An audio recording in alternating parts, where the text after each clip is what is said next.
Welcome to this tutorial video. The goal of this video is to show how to download a receipt in the GoodX web.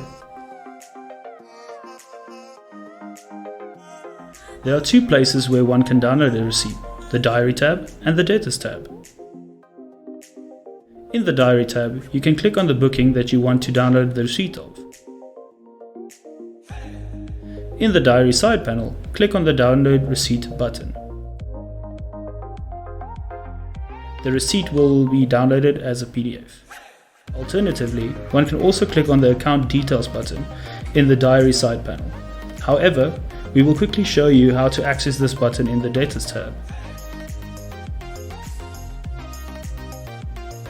Now in the Debtors tab, search for the debtor you want to download the receipt for. You can now either double click on the debtor or click on the Account Details button in the Debtors side panel. The Account Details screen will open up and you will automatically be in the Debtors Invoice tab. Click on the Receipts tab to access all their receipts. From here, make sure that you are on the correct receipt. Click on the Receipts download icon. The receipt will be downloaded as a PDF.